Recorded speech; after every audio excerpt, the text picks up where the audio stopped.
ऐसे श्री चरणों में हम सब लोग निवेदन करते हैं कि आपकी जो जो आज्ञा श्री महाराज जी की आज्ञा से प्राप्त होती रहे, उसका पालन करने का बल हमको प्राप्त होता रहे। कई दशकों से हमारे इस श्रद्धेय आश्रम में हमारी भारतीय संस्कृति का एक अद्भुत दिग्दर्शन करने का अवसर प्राप्त होता है यज्ञों के माध्यम से। यज्ञ हमारी सनातन परंपरा के हैं। बड़ी स्तुति यज्ञों की वेदों में है, उपनिषदों में है, पुराणों में है। यहां तक आत्म कल्याण के लिए भगवान श्री कृष्ण गीता जी में कहते हैं, यज्ञार्थात् कर्मणो अन्यत्र लोकोऽयं कर्म बंधनः। यज्ञ के अलावा जितने हमारे कर्म हैं वो हमें बंधन का कारण बनते हैं। अर्थात यदि हम अन्य कर्मों से अपने आप को मुक्त करना चाहते हैं तो हमें यज्ञों का आश्रय लेना चाहिए। ये यज्ञ की महिमा श्रीमन नारायण भगवान श्री कृष्ण जी ने अर्जुन के माध्यम से हमें बताई है। और परम पूज्य श्री महाराज जिन्होंने गीता जी का भाष्य लिखा है, ये हमारे लिए बड़े गौरव की बात है। गीता को पढ़ने वाले तो हजारों नहीं, लाखों नहीं, करोड़ों नहीं, अरबों हैं।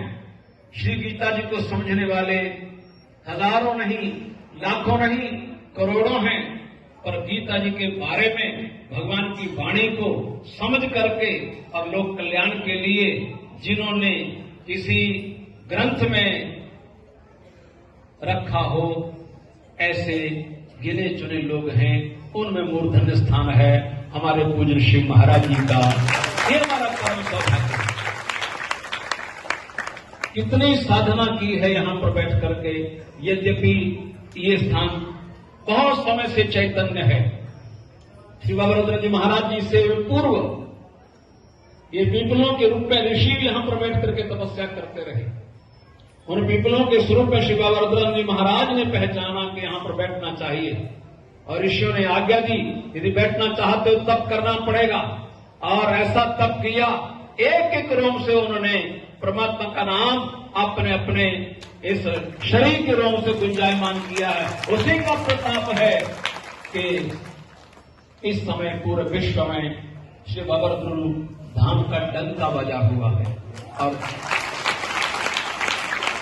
उसमें जितनी कृपा श्री महाराज जी की पावन तपस्या की है, जिसका आकर्षण जन जन तक है और जन जन के मन मन तक है। प्रत्येक मन आनंदित हो जाता है जब ऐसे श्री चरणों का दूर बैठ करके स्मरण भी कर लेता है, वह अपने आप में आनंदित हो उठता है। ऐसे श्री चरणों की पावन निर्देशन में हमें याज्ञिक परंपरा का लाभ लेने का अवसर मिलता है। यह विश्वात्मा नारायणीय महायज्ञ सन 2000 में एक अद्भुत यज्ञ श्री महाराज जी ने यहां पर आयोजन किया था, जहां 1008 श्रीमद् भागवत महापुराण के पारायण विशाल आयोजन लगभग 4 महीने तक ये कार्यक्रम चला। जनता जनार्दन ने दूर दूरों से आकर के उस सेवा में अपने आप को शामिल करके अपने आप को कृतकृत्य किया। श्री महाराज जी की वाणी मुझे स्मरण आती है कि मैं परमेश्वर की आराधना इस बार श्रीमद् भागवत महापुराण जी के 1008 पुष्पों के रूप में अर्पण करना चाहता हूं। मेरे नारायण प्रसन्न होकर जगत को सुख शांति दें, इन सब का जीवन कल्याण में हो जाए, ऐसी पवित्र भावना थी। एक पुष्प भी तोड़ करके चढ़ाना जहां कठिन होता है, वहां हमारी संस्कृति के मूर्धन्यतम ग्रंथ श्रीमद् भागवत महापुराण के 1008 श्रीमद् भागवत महापुराण के पुष्पों की सेवा विश्वात्मा नारायण जी के चरणों में अर्पित करने में हमें सुअवसर प्रदान की है।